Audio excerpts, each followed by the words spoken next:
milletimizi illerimizin meydanlarına davet ediyorum.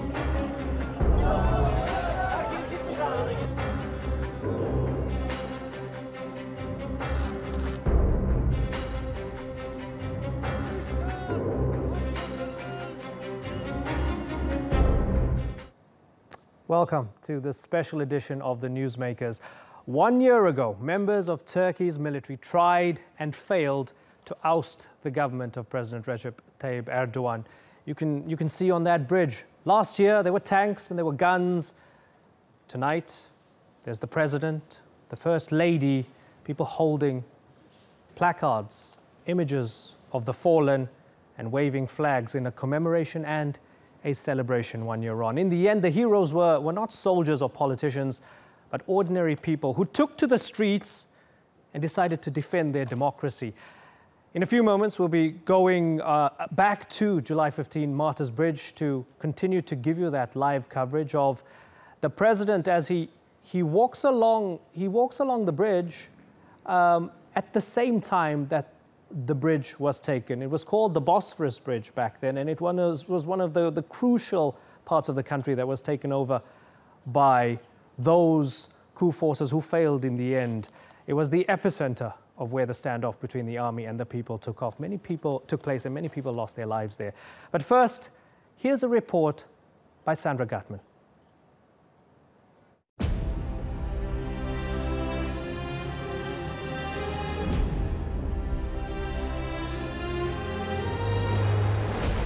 Tanks and soldiers seized Istanbul's bridges. The parliament and presidential palace bombed from the skies. An anchor forced at gunpoint to declare the army was in control. A mutiny had emerged from the shadows and appeared to have won. But Turkey's president sent his own message to the nation. Milletçe meydanlarda, havalimanında toplanalım ve bunların o azınlık grubu tanklarıyla, toplarıyla gelsinler, ne yapacaklarsa halka orada yapsınlar. The tide turned. Thousands of people took to the streets, confronting soldiers face to face. Within hours, they surrendered. Their coup had failed.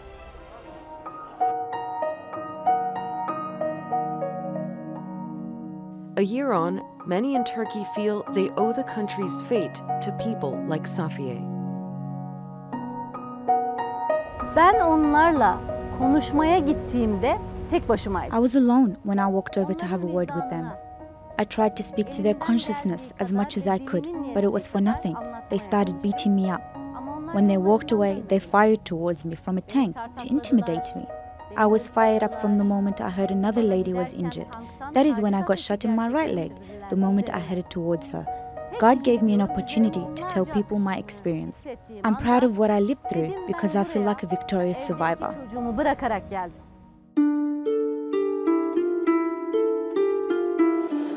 July 15th was a dark day for Turkey, but it was also celebrated as a victory. This was the country's first and only attempted overthrow that failed. Turkey has a long and complicated history of military coup d'etats.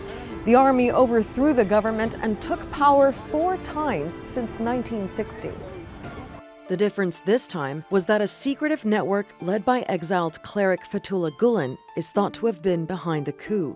To the state, they're a terrorist network that had embedded itself into the organs of government. But the Turkish military's highest commanders were not involved. They took also a very clear stance, not only delegitimizing again at that level the coup attempt itself, but also materially decapacitating it. For many weeks after the coup, the country was awash with national pride. In a rare show of unity, Turkey's main political parties also stood together. We have 240 martyrs. These are the lions that lost their lives for our democracy. 1 year on, Turkey has changed in many ways, and political rivalries have returned. Istanbul's Bosphorus Bridge has even been renamed as Martyrs Bridge. But stories of bravery live on. Stories of people like Safiye and the hundreds who lost their lives. Sandra Gottman, The Newsmakers. Well, to discuss this, I'm joined in the studio by former Turkish Minister of EU Affairs, Egemen Bağış. I'm also joined here in the I'm actually joined in London by one of the Arab world's leading intellectuals, and my former boss, Wadda Khanfar, is also the co-founder and president of a Sharq Forum. And also here in studio is Professor Emeritus of International Law and International Relations at Princeton University, Richard Falk. Thank you very much for joining us, all of you. What a night. Egemen Bağış, it's been a year. It feels politically as if it was 5 years, because so many things happened since that night 365 days ago. What does this night mean to you? It's a night of remembrance. This country went through a major trauma. We're still trying to survive, but our parliament was bombed by our own warplanes. Our presidential palace was bombed. The national headquarters of intelligence was bombed. The police offices were bombed, and people were killed by their own soldiers with the bullets that were paid for by their own taxes. This was a very interesting, very traumatic, very sad event. You might think a lot has happened in the last 365 days that makes you feel like it's been 5 years. I feel not enough has been done, because there are still those who are responsible for those casualties, who are responsible for those atrocities, walking freely around the world. We are still expecting our strategic ally, United States, to extradite the person who's behind this coup attempt. We're still witnessing some of our key allies in Europe providing a safe haven to the perpetrators of July 15th coup attempt. Right. And nothing will be the same as it was before July 15 for Turkish people. It was a night that people feel that they were betrayed. Right. So let me ask Professor Falk, from the outside looking in, as somebody who you've seen a lot in your time, do you feel as if the United States and the world in general had insufficiently expressed solidarity with the Turkish nation that had faced this coup d'etat attempt? Yes, I was really disappointed with the reaction of the United States, and to a similar extent some of the liberal democracies of Western Europe. And I think it's important to understand that there was this kind of political ambivalence toward the Turkish government at that time, and I think it arose from really three different developments. One of them was the break with Israel that started when President Erdogan had this confrontation at the World Economic Forum with Shimon Peres over the attack on Gaza in 2009. Then I think the second one, and maybe the most important, was the feeling that Turkey was not a junior partner as it had been during the Cold War, that it was pursuing a more independent line in foreign policy, which was dramatized by the Brazilian-Turkish initiative with Iran to solve the nuclear problem. And then the third important, I think, precondition that explains this ambivalence was the Turkish reaction to the Arab uprisings in 2011, the enthusiasm, which created a tension with the Gulf and with Saudi Arabia. And that's interesting because we're still seeing it sort of play out with Qatar and Turkey deciding to stand by Qatar and not support the blockade of the country. Wadda Khanfar, 1 year on, what has changed? Has Turkey changed for the better or worse? Imagine if this coup actually happened and succeeded. What kind of Middle East will we be living in at this moment in time? I mean, this region is going through huge and disastrous geopolitical chaos for the last few years, at least since 2003. Now, what happened actually 1 year ago that we stopped a major disaster from happening in this region. Because if Turkey has joined this particular chaos happening in the region, then we would have seen much more than what we are seeing right now in Iraq and Syria and the rest of the region. The second most important matter, Turkey emerged much more strong, united, and powerful since Turkey has been able, of course, thanks to the people of Turkey and the educated population that was understanding the value of democracy. That was a major important lesson that this region is actually going forward towards democracy protected by the public. And that's what is important. As you refer to the situation right now happening in the region, from 2013 until today, we have seen the decline of democracy in the region and the murder of the Arab Spring. And we have seen the counter-revolutions in Egypt and, of course, in Libya and in Yemen and many parts of the Arab world happening.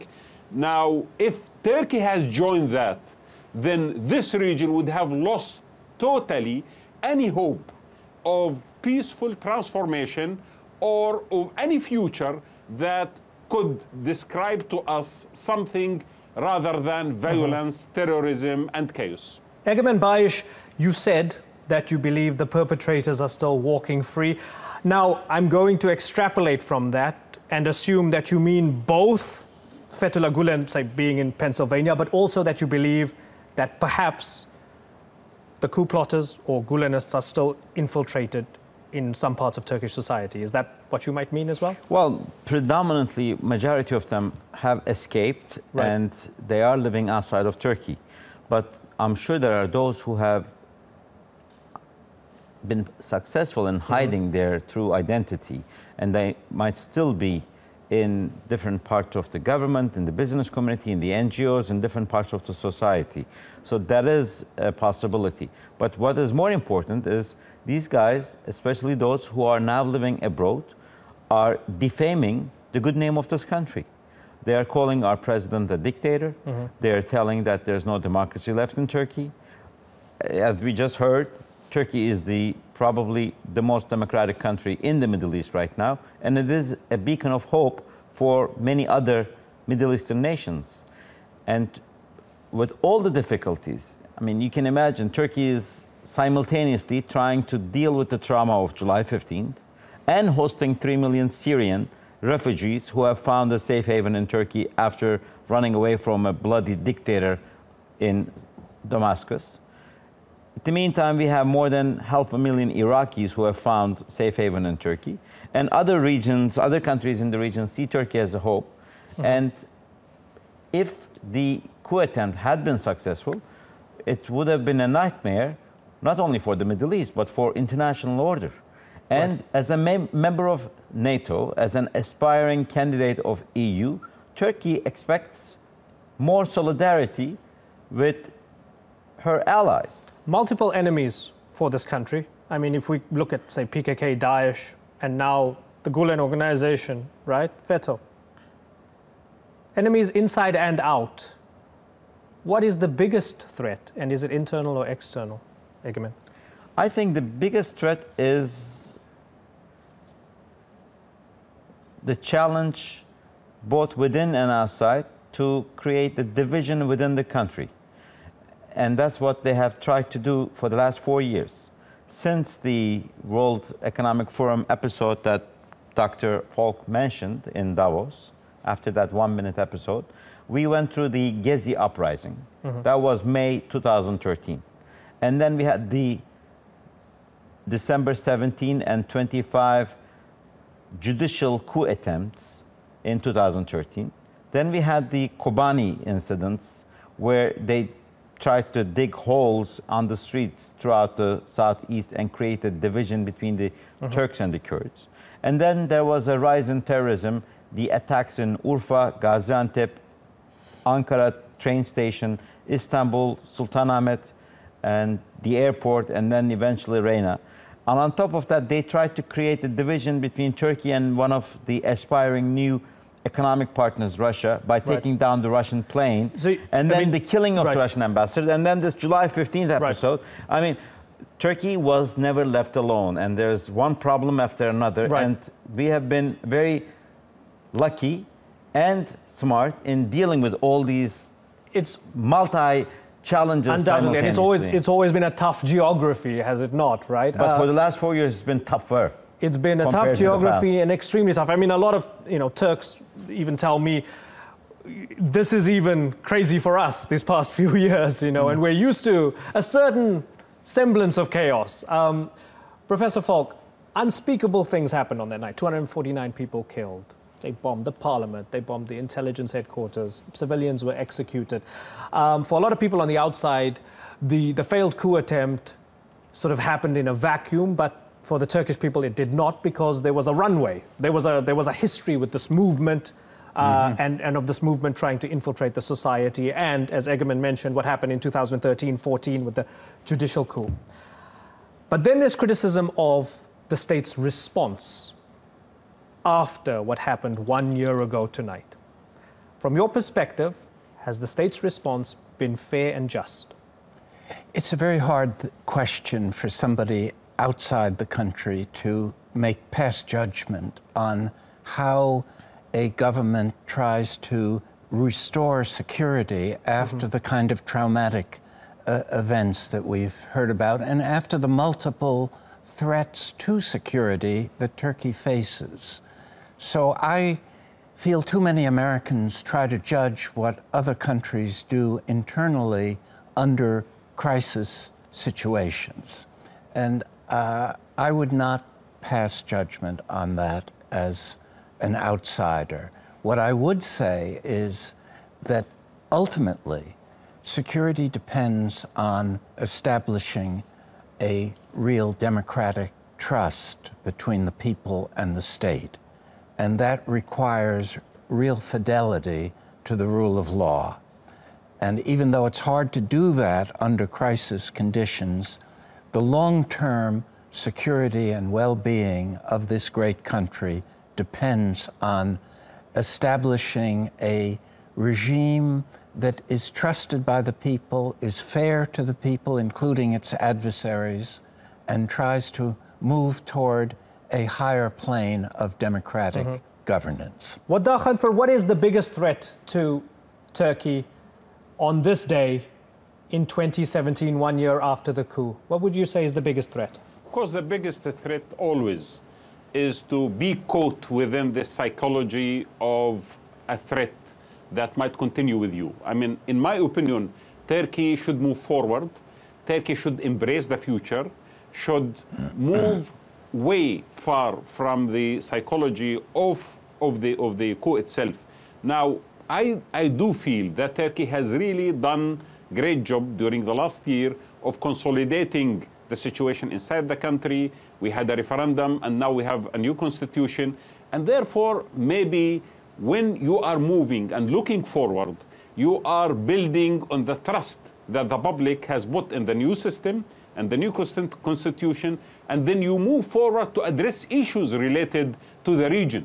Because there is a major threat in this region, a major threat of total collapse. The architecture, the regional architecture itself has collapsed. We have a huge vacuum.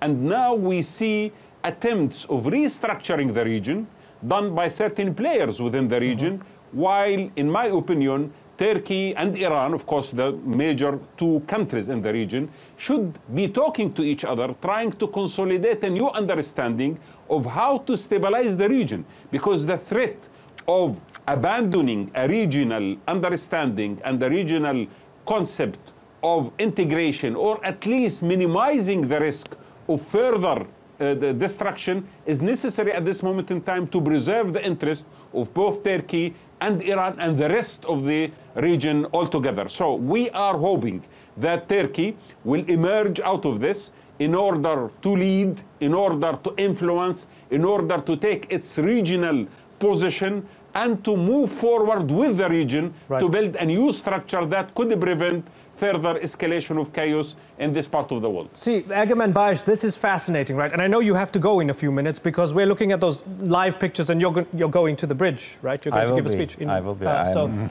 anxious to go and listen to the speech of President Erdogan Yeah, so, live. and you must tell us when you absolutely have to go, but we won't keep you for much longer. But this is fascinating from Waddah Khanfar, because essentially, in brief, he's saying the region needs Turkey. The region is a mess right now. Syria is a complete mess next door. The region is vacillating, you know. There's this chaos.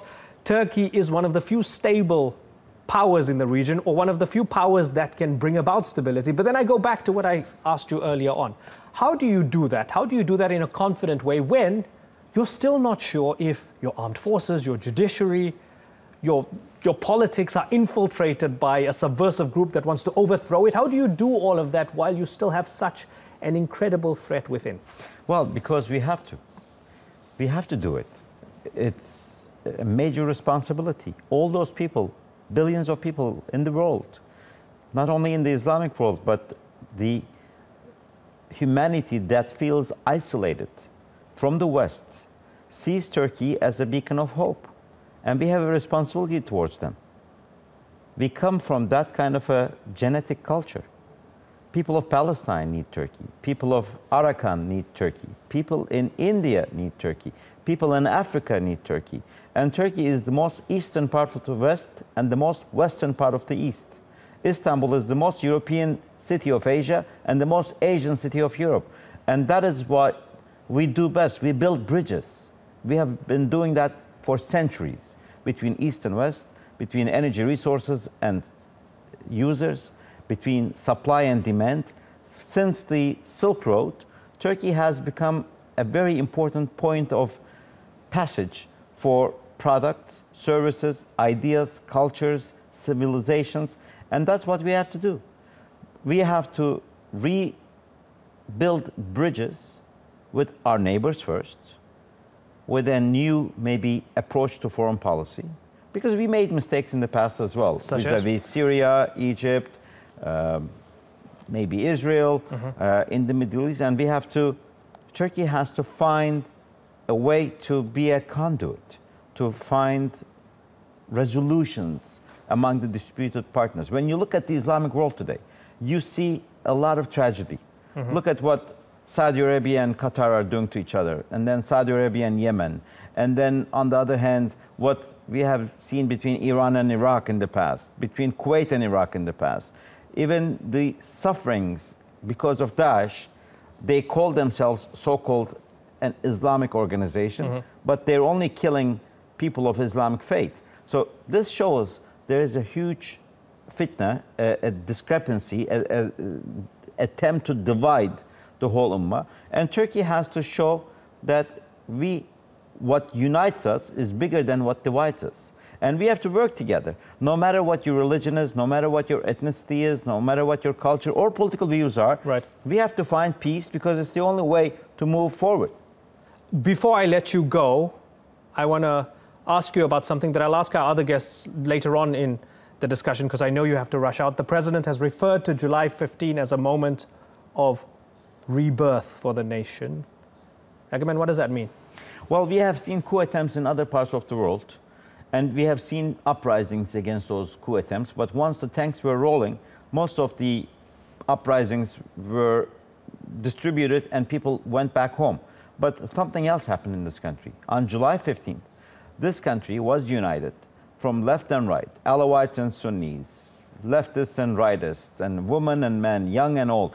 All together, we fought against the perpetrators of the coup.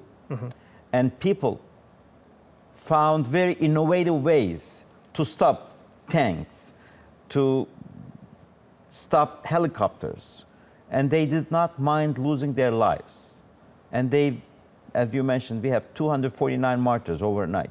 But the next day, our banks were working, our economy was functioning, our industry, all our factories were functioning. It's because of those 249 people who did not mind losing their lives for this country that we went back to running the country as usual. So we have learned it through the hard way that the people of Turkey, they believe in democracy and human rights so much that they don't mind losing their lives for it.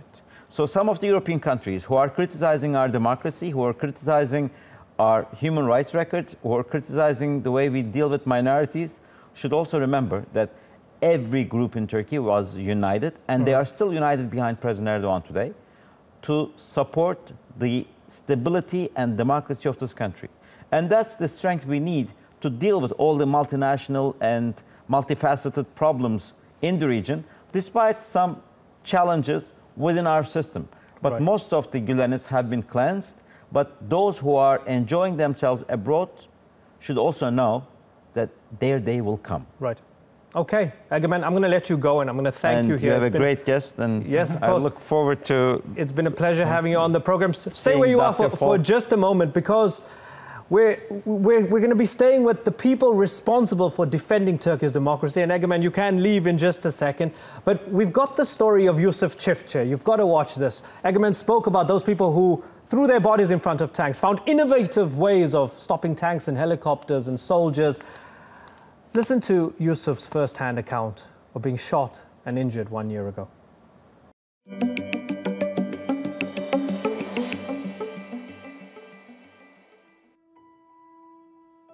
İsmim Yusuf Çiftçi.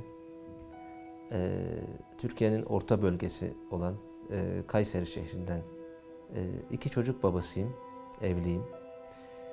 2 tane kızım var. Birisi 5 yaşında, diğeri de 1,5 yaşında. 15 Temmuz günü tatilden döndüm. Çanakkale, buraya aşağı yukarı 5-6 saatlik bir mesafeden. Tabii yol yorgunu olarak eve geldiğimde istirahat edecektim. Yine sosyal mesajlaşma üzerinden, WhatsApp üzerinden Ankara'daki, yani başkentimiz olan Ankara'da Milli İstihbarat Teşkilatı'na silahlı saldırı olduğunu öğrendim. Helikopterlerle ateş ediliyordu. Çok büyük, olağanüstü bir durumdu. Yani ya savaşta olmamız gerekiyor böyle bir şey için, ya da ülkemizin tamamen işgal edilmiş olması gerekiyor. Üniformalı kişilerin askeri tanklarla orayı kapattığını duydum. Köprüler stratejik konumdadır. Savaşta da, barışta da köprü çok önemlidir. Arkadaşlarımı alıp Boğaz Köprüsü'ne doğru hareket ettik.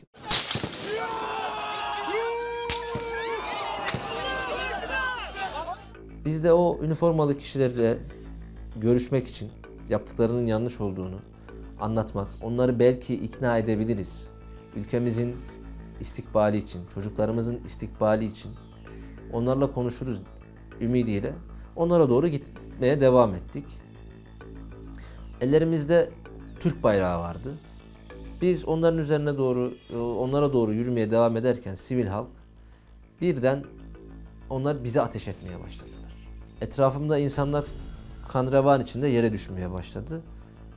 İnsanların vurulmasından ziyade onların bize ateş ediyor olmaları beni şaşırttı. Yani benim ordum, benim silahım, benim tankım, benim askerim bana ateş ediyordu. Sağ diz kapağımdan vurulmuşum. Tabii ilk başta bunu anlamamıştım. Kendimi yerde buldum. İlk ağrıyı beyninizde hissediyorsunuz. Daha sonra nerenizdense orada hissediyorsunuz. Uzun namlulu ağır silahla diz kapağımdan vuruldum. Ve bacağım üst kısmı, femür tamamen boydan boya kırıldı. Patella kırıldı, parçalandı. O günkü uğradığımız ihanet benim bugüne kadar okuduğum, tarih kitaplarından okuduğum ya da duyduğum hiçbir ihanete benzemiyordu. Daha iyi bir Türkiye'yi inşa edeceğiz. Bunu hep beraber yapacağız. O gece nasıl hep beraber ülkemizi savunduysak, şimdi de hep beraber iyi bir gelecek inşa edeceğiz.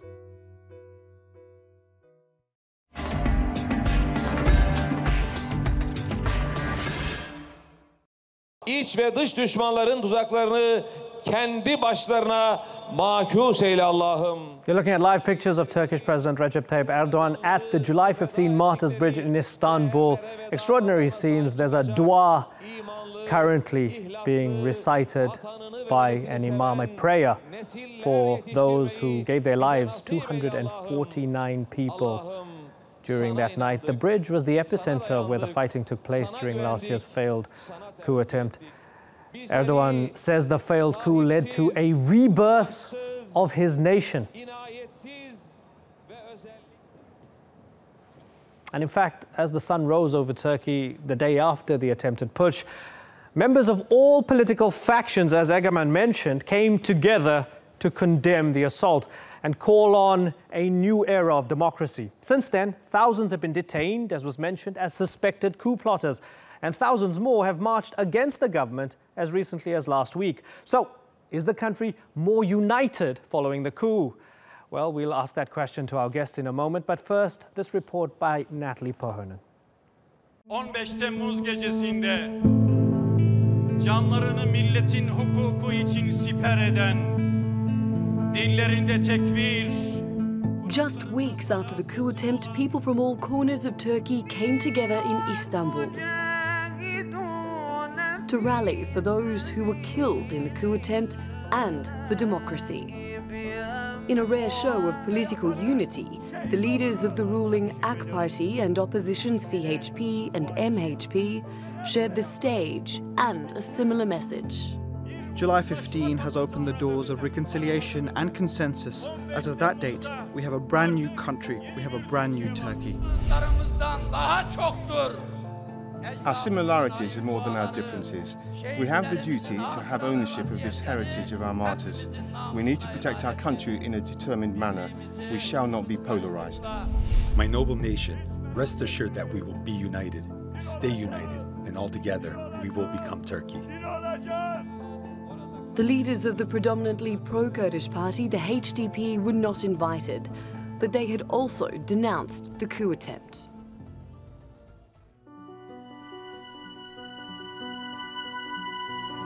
The then US Secretary of State John Kerry said America stood squarely on the side of Turkey's elected leadership, but he also warned the NATO ally not to take excessive measures. And we will certainly support bringing the perpetrators of the coup to justice, but we also caution against a reach that goes well beyond that and stress the importance of the democratic rule being upheld.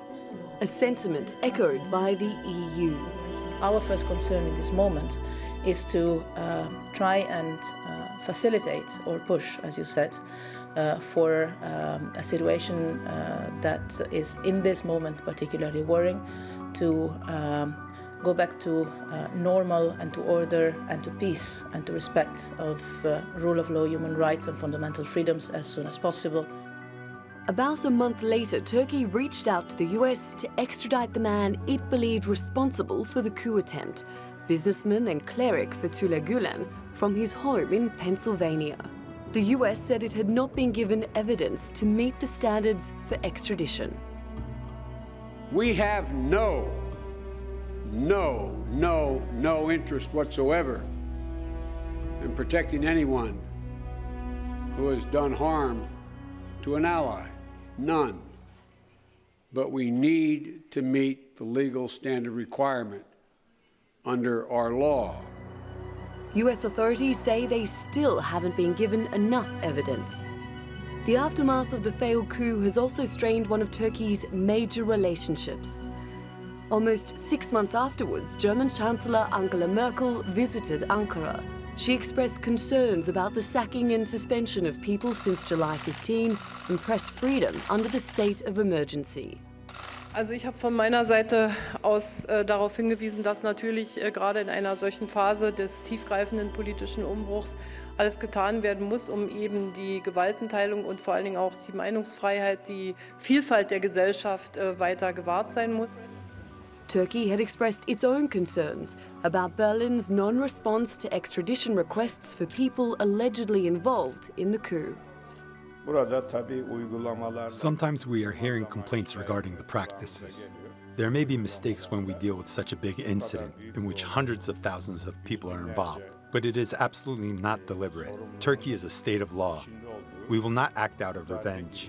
We will treat everyone with fairness under the rule of law.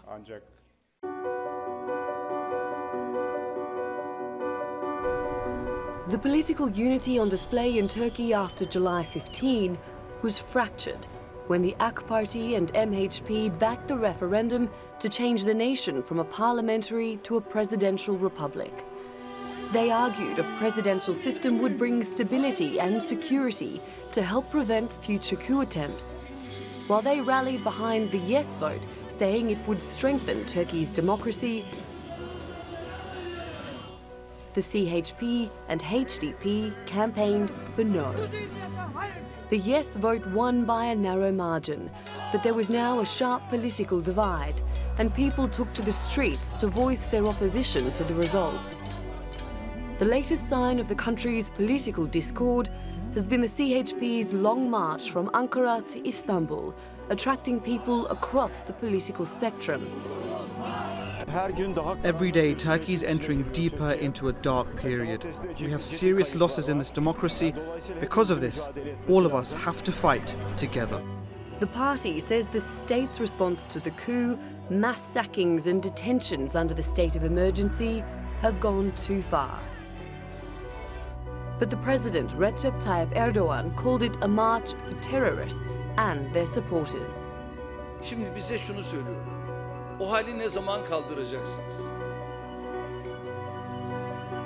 Bütün bu huzursuzluklar bittiği zaman o hali kaldıracağız. Terörle mücadelede hedefe ulaştığımız zaman o hali kaldıracağız. A year on, the domestic and international political fallout of the failed coup continues to cast a long shadow. Natalie Pohonen, the Newsmakers. And as Natalie mentioned, that the United States had told Turkey that so far their calls for the extradition of Fethullah Gulen have not met the legal standards for extradition. Part of the deep frustration from the Turkish state and the Turkish people is that they have sent 875 files to the United States and multiple delegations with an abundance of evidence, in their view, to show that Gulen was behind the failed coup, but the United States still hasn't extradited him. I'm going to ask my guests about that in a moment or two. But first, earlier I spoke to the former Deputy Prime Minister and current AK Party MP, Cevdet Yilmaz, who joined us from the steps of the Parliament building in Ankara. I asked him what the night of the attempted coup meant to him. Thank you for having me. Actually, this is a very special day for us. This is the anniversary of 15 July, which is a historic event for us. And this very place, this parliament, was the center of all the things that happened in Turkey. Actually, the putschers, the coup attempters, they bombed this parliament. And this is the symbol of our national will. And all the parties, different political parties are represented in this building. So that bombing of the parliament showed that the coup attempters, they were not just attacking the incumbent government, but they were actually attacking the very nation, actually, all segments of society, all political affiliations.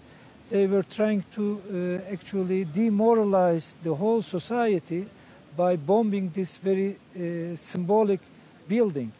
But our parliament that night showed a heroic resistance, actually. People from different parties were in the parliament and they resisted to the bombs and to this heinous attacks by the coup attempters.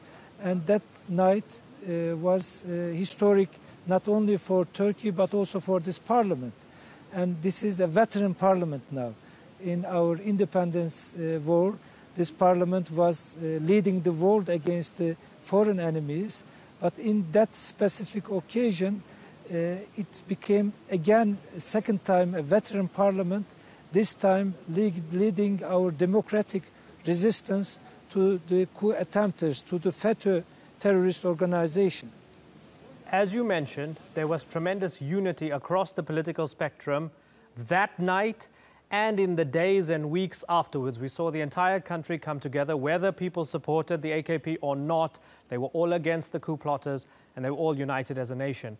1 year on, when we look at the country and we see, for example, last week we saw a massive rally in Istanbul after that march from Ankara led by the opposition. There were at least 100,000 people. Depending on who you ask, it could have been many more. Does that suggest a healthy democracy, or does it show you that maybe Turkey politically is more divided 1 year on? Actually, I see it as a healthy sign of democratic maturity in Turkey. Despite all these extraordinary events that we went through, despite all this trauma and all these difficulties we faced after this coup attempt, trying to actually do certain reforms and trying to actually reorganize our institutions so that we will not face similar events in the future, it is not easy. And Turkey is a democracy actually, and the very same, the event, the main opposition party's march to Istanbul took more than 20 days, almost 25 days.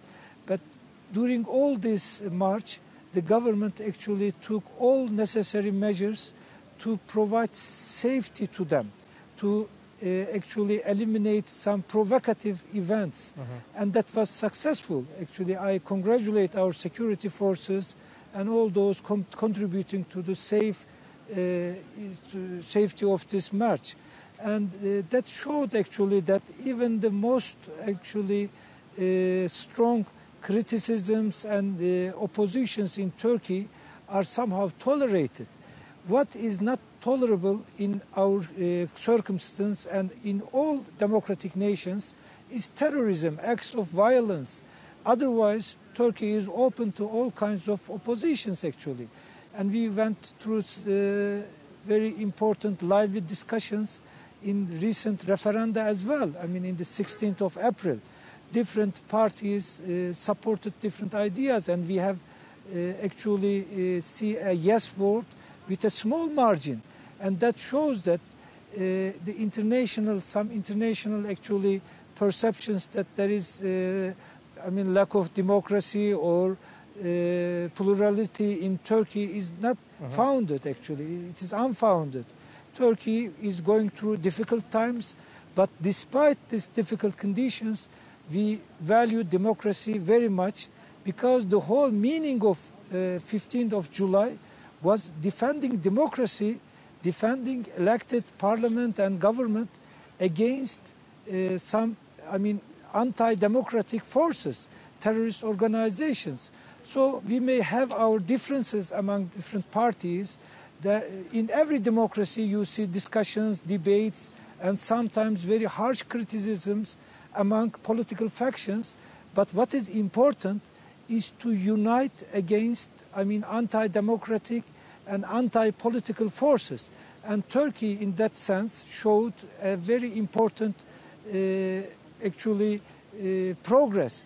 And when you look at the past, in the past Turkey also experienced certain coup attempts and some successful coup d'etat.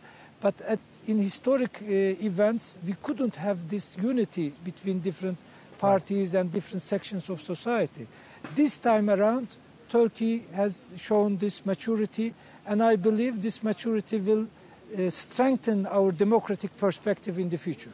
Is it possible to continue to strengthen the democratic maturity in the country, to keep a healthy, vibrant democracy, to grow the political space, to grow the economy, to continue to let the nation thrive, while at the same time doing all of this under a state of emergency where thousands are arrested and losing their job? Can the two really be done together, or does the state of emergency need to end sometime soon?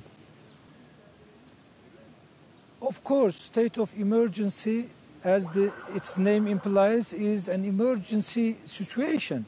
It is not a normal situation. But we know that in democratic countries, if there is a need, you can recourse to such measures within constitutional framework, of course, and within general democratic standards.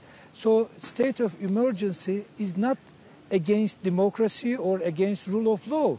It is within, when you look at the UN Charter, when you look at European Union standards, it is within these limits. So Turkey is using this state of emergency to struggle more effectively against terrorist organizations and to actually eliminate some terrorist factions within some important strategic state institutions.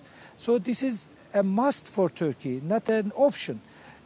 When you look at France, for example, they have seen a single event, terrorist event in Paris, and they have used this state of emergency for a very long time. In our case, we went through a very big event, actually. That's what a coup attempt. And it is not easy to actually tackle with this threat in normal conditions. So the state of emergency is not affecting daily life of ordinary people in Turkey. It is basically a tool for effective struggle against terrorist organizations like FETÖ, like PKK, like ISIS. So Turkey is trying to use this legal structure which is within democratic limits to eliminate these threats and to provide more security to its people and defend its national security. That is it. And when the need is no longer there, of course, this state of emergency will be lifted and we will return to normalcy. And that is, of course, our aim. And Turkey will continue its democratization because as AK Party, in our experience, we have seen that democratization and economic development go hand in hand. This is our experience in the 15 years. So we are very well aware of the fact that democracy and development go hand in hand, and that will not be any different in the future. Former Deputy Prime Minister and current Member of Parliament, Cevdet Yılmaz. Sir, it's been great to talk to you. Thank you very much for taking the time.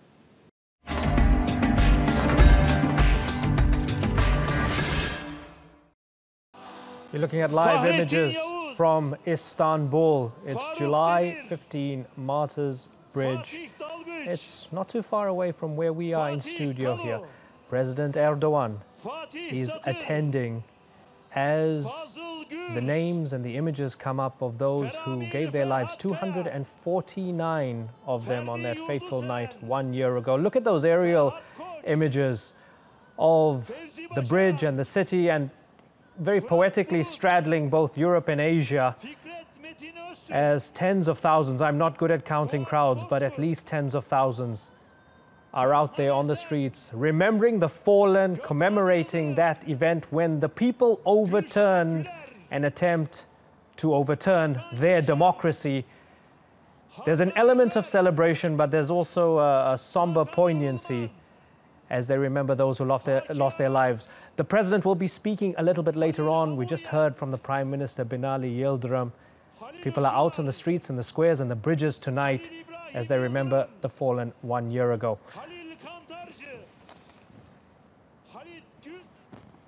Well, once again, we're joined by one of the Arab world's leading intellectuals, Wadda Khanfar in London. He's still with us. He's also the co-founder and president of Asharq Forum. And continuing with us in the studio, Richard Falk, a professor emeritus of international relations at Princeton University, was also at the UN and was you were at the helm of a lot of very important critical human rights reports that many people would be aware of. Richard Falk, where do we stand right now with Turkey in its role in the region and its role vis-a-vis the international community? Are you optimistic? Well, I think that it's a critical moment, and it's hard to be either optimistic or pessimistic. The situation is so complicated with so many contradictions that it's very hard to find a clear bottom line that points to the future. I think what one can say is that it is crucial for Turkey to have a restored role in the region, because it is a constructive, potentially very constructive force. And I think part of the turning point, to me, in a certain way, was Turkey's reluctance to join with the US in the attack on Iraq in 2003. See, that cleavage between these two countries has not really been healed. And that limits, I think, both the attitude of outside forces toward Turkey and Turkey's freedom of maneuver within the region. Wadda Khanfar, first things first, before we talk about the broader stuff, should the US extradite Fethullah Gulen? You know, now I'm not a legal person, but what I understand from the things that have been following during the last year, of course, that he has been involved in the coup. The Turks have handed over a lot of documents and evidences. We have seen this. We have seen on TV people coming out and confessing their relationship with the group and with the leader of the group personally. So, of course, the Americans should do so. Otherwise, the Americans are actually siding with, you know, anti-democracy forces in the region, siding against Turkey as a major ally in the region. And in my opinion, that is going to be very harmful on long-term relationship between the Americans and the Turks. Are we at a point where, Waddah, the West can't take Turkey for granted as an ally, and maybe they did in the past? Whereas Turkey has options. It has options of relationship with the Iranians, the Russians, whoever. But for maybe 80 years, Western countries felt Turkey, they're always on our side, no matter what we say or do to them. Can they not take Turkey for granted anymore? Of course they should not, and Turkey should not take them as well as the most or the only canvas for their foreign policy. I do believe at this moment in time, we have the American foreign policy declining in the region. The rise of Trump in the United States of America is creating new dynamics. In my opinion, that is healthy in a way. Of course, healthy in what sense?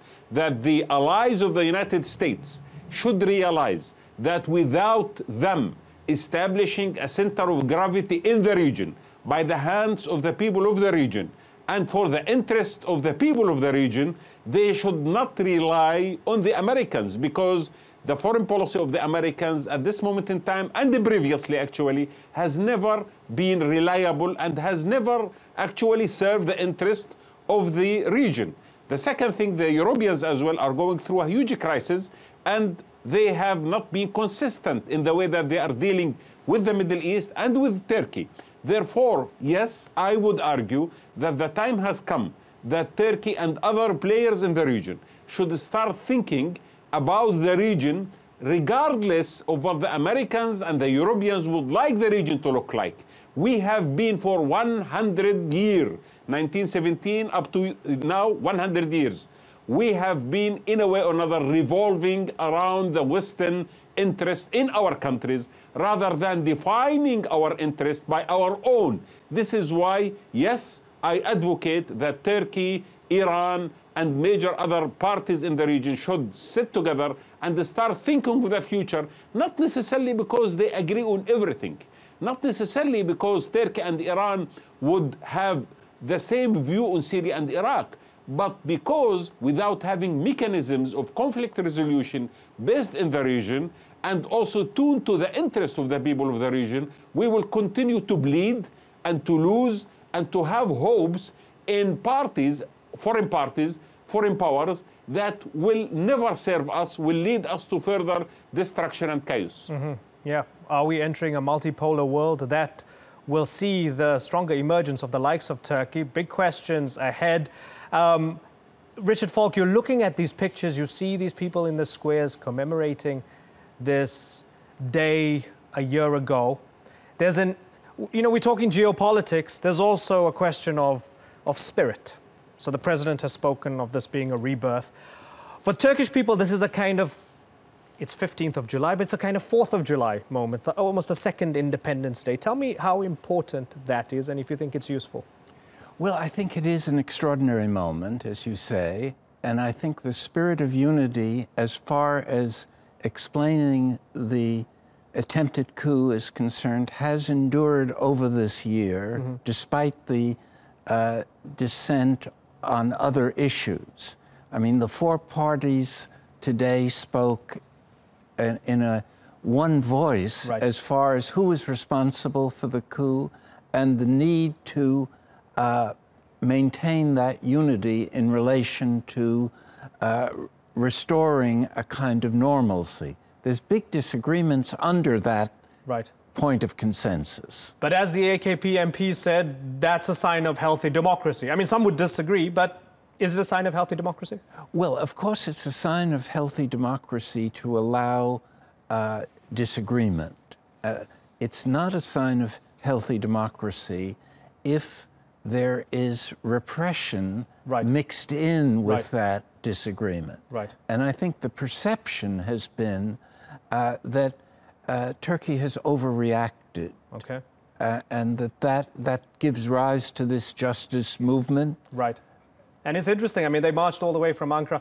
More to talk on that in the coming weeks and months. It's been a pleasure having you, Professor Falk, on the program. Wada Khanfer in London, thank you so much for joining us. Also earlier, Egemen Bash and Cevdet Yilmaz. We continue our live coverage of this very special and sometimes sad evening for all the Turkish people, 1 year on after the failed coup. Thanks for watching the Newsmakers with me, Imran Garta. You're watching TRT World. Yusuf Çelik, Yusuf Elitaş,